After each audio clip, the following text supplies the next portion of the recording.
She called him a danger to her daughter. He was the only reason her daughter came home safe that afternoon. The difference between those two things was 6 minutes and a phone call she almost didn't answer. Ingrid Paulsen had spent 14 years working as a family mediator. She was professional, measured, and exceptionally good at reading situations. She was also, she would later admit, completely wrong about what she was reading on a Thursday afternoon in late September. Her daughter, Birdie, was 20 months old, a child who had inherited her mother's directness and her father's fearlessness, which, in a toddler, reads as a comprehensive commitment to moving toward every dangerous thing in the immediate environment. Their Great Pyrenees, Frost, was 5 years old, 112 pounds, white as birch bark, and constitutionally incapable of anything that looked like aggression.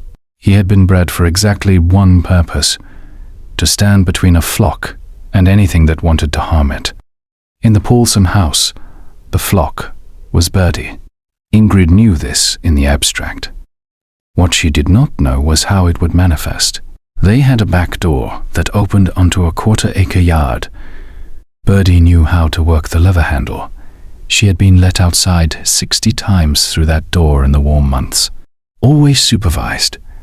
Always with Frost circling the yard ahead of her in the way he always did, checking the perimeter with the quiet certainty of an animal that understood its assignment. Thursday afternoon, Birdie went for the door at 4:15, and Frost moved from the rug in the living room to the doorway faster than a dog his size should be able to move. He stood in the frame, all of him. He did not bark. He did not growl. He simply occupied the space so completely that Birdie's outstretched hand made contact with fur rather than door lever. Birdie said no to the dog with the inflection of someone who had been saying no to dogs her whole life, which, at 20 months, meant approximately 2 of it. Frost did not move. Birdie pulled on his fur. Frost did not move. Birdie pushed against his hindquarters with both hands.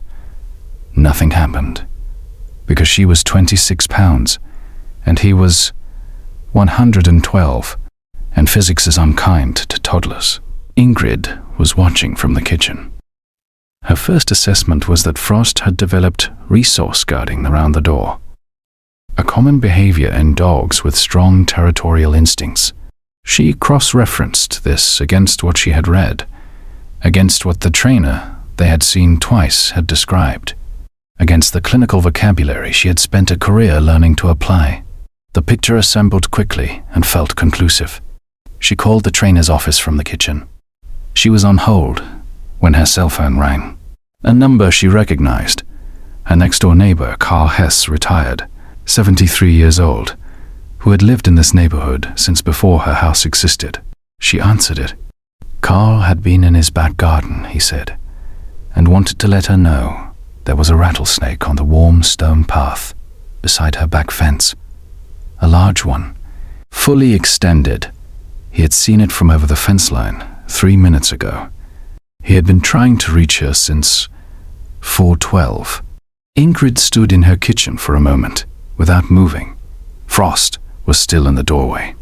Birdie had given up pushing and was now sitting on the floor behind him, pulling idly at his tail with the patience of a child who has decided to wait.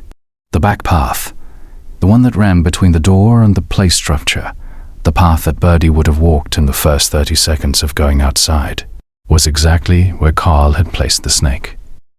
If you stay for stories about what animals sense before we do, you are in the right place. Subscribe so you don't miss the next one. She called animal control. The officer who arrived confirmed the snake was a western diamondback rattlesnake, approximately 4 feet, mature, coiled in the shadow at the base of the fence line on the stone path.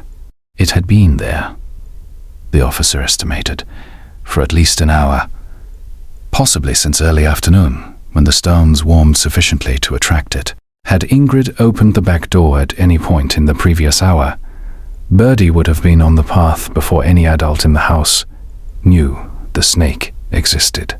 Has your dog ever blocked a path or doorway in a way that frustrated you at the time, and you found out later why he did it? Drop your story below. These deserve to be heard. Dr. Abubakar Nwosu, who studied wildlife detection behaviors in large breed livestock guardian dogs, explained it in a way that required no formal training to understand.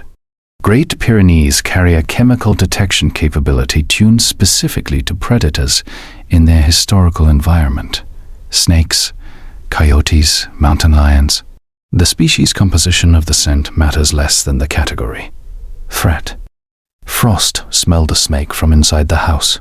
He had been in the doorway for 3 minutes before Birdie reached for the handle. He did not need to be trained for this. He simply was what he was. He was standing there, the only way he knew how to speak. Every guardian deserves to be seen, even the ones who never ask for anything in return. If stories like this matter to you, subscribe so you never miss the next one. The back path was clear by 5 o'clock. Frost led Birdie outside at 5:15, circling the yard in his usual way, checking the perimeter as he always did. Birdie ran for the play structure. Frost positioned himself between her and the fence line. He stood there with the patience of an animal that had been built for exactly this, for exactly the distance between a child and the thing that wanted to harm her. The next story involves a dog who started sleeping in an unusual spot 3 weeks before a diagnosis nobody saw coming.